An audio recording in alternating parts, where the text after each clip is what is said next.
Ini ada informasi dari media sosial yang ramai pemirsa dengan keluh kesah warganet yang gagal melewati sejumlah penghalang dengan posisi zigzag dan angka 8 saat menjalani ujian praktik SIM C. Lalu seperti apa proses pembuatan SIM C? Berikut laporan Andromeda Arizal dan juru kamera Singgih Nugroho langsung dari Satpas dan Mogot, Jakarta.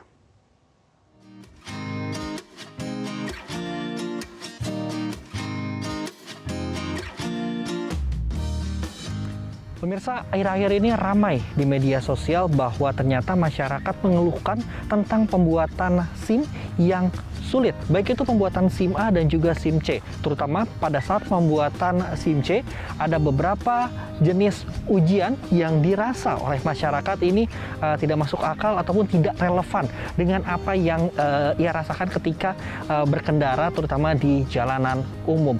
Lalu seperti apa ujian dari SIM A ataupun SIM C ini? Kali ini saya sudah berada di Satuan Penyelenggara Administrasi SIM atau Satpas Daan Mogot, Jakarta. Mari kita lihat sama-sama bagaimana proses pembuatan SIM, baik itu SIM A ataupun SIM C. Mari ikuti saya. Proses pembuatan SIM ini diawali dengan pendaftaran dan registrasi terlebih dahulu. Ada beberapa administrasi yang harus dipenuhi, seperti harus berusia minimal 17 tahun, memiliki KTP, surat keterangan sehat, dan juga bisa membaca dan menulis. Biaya pembuatan SIM C ini dikenakan harga sebesar Rp100.000, sedangkan untuk perpanjangan SIM dikenai biaya Rp75.000. Nah pemirsa, setelah tadi kita terlebih dahulu mengisi formulir, kemudian membayar, saatnya kita ini menginput. Nah ini ada beberapa loket, bahkan loketnya itu sampai 20 loket. Hal ini adalah untuk mencegah adanya penumpukan ataupun juga antrian. Nah ini masing-masing dari pemohon, itu masyarakat yang ingin mendaftar atau memohon kartu SIM A ataupun SIM C ini terlebih dahulu menunggu, kemudian untuk dilakukan input. Setelah dari input ini akan menuju ke ruang foto. Nah, di sana ada ruang foto dan juga ada sidik jari. Setelah dari sidik jari ini kemudian akan terlebih dahulu untuk uji teori sebelum ke uji simulator. Setelah proses pendaftaran, juga pengisian formulir, dilanjutkan dengan penginputan data oleh petugas dan dilanjutkan dengan beberapa ujian, baik itu uji teori dan praktik. Namun, sebelum itu pemohon akan terlebih dahulu diminta untuk foto juga scan sidik jari. Nah, memang pemirsa ada dua jenis ujian yang harus dilalui oleh bagi para pemohon, baik itu ujian teori, ujian praktek, dan juga ujian simulator. Namun untuk beberapa pemohon ini ujian teori terlebih dahulu. Bisa kita lihat memang ini ujian teorinya seperti ini, dan ini secara kita lihat online ya Pak ya? Ya, online Pak. Oke, secara online. Udah foto? Udah. Nomornya? Oke, ini kalau sudah foto, sudah mendaftar ini setting ujian teori. Seperti ini pemirsa ujian teorinya. Kalau kita bisa melihat, ini sebagai salah satu contoh saja dari ujian dari Korlantas Polri.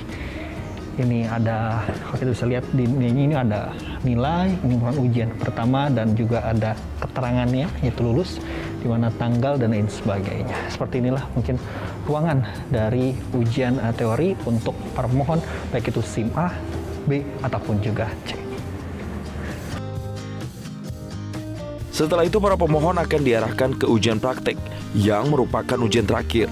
Saya pun mencoba untuk mengetahui seperti apa uji praktik ini. Nah pemirsa, setelah lulus dari ujian teori, saatnya saya mencoba untuk ujian praktek. Pihak kepolisian pun menyediakan dua jenis motor. Ini ada motor matic dan juga motor bertransmisi gigi. Saya akan mencoba untuk yang menggunakan matic.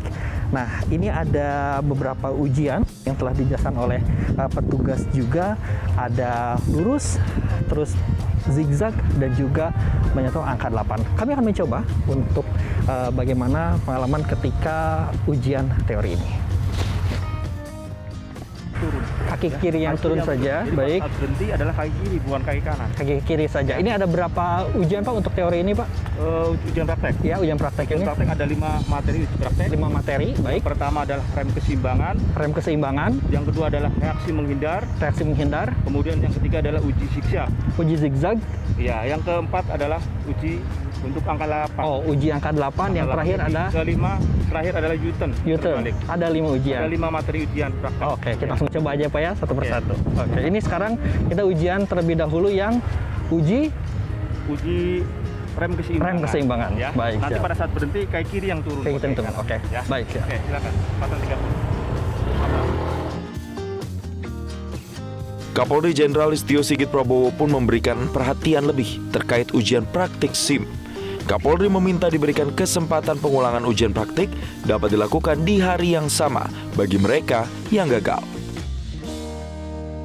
Kita sesuai dengan SOP, namun apa yang menjadi kebijakan beliau kita ikuti untuk aturan yang saat ini. Apabila gagal bisa langsung mengulang pada hari yang sama.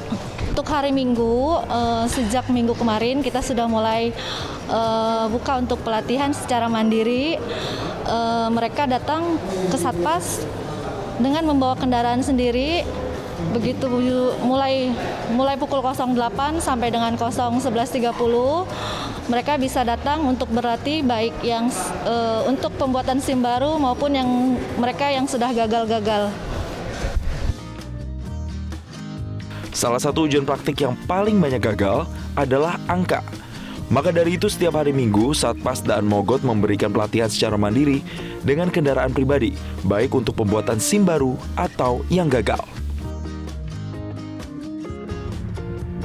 Nah, pemirsa, tadi saya sudah mencoba 5 ujian. Alhamdulillah kelimanya juga berhasil nggak tadi Pak? Berhasil, Pak. Berhasil, oke. 5-5-nya berhasil. Dan kalau tadi kita lihat memang dari seluruh 5 ujian ini memang ada salah satu ujian yang paling sulit, yaitu adalah untuk angka 8 ini. Dari Jakarta, Andromeda Adizal, Sigih Nugroho, Metro TV.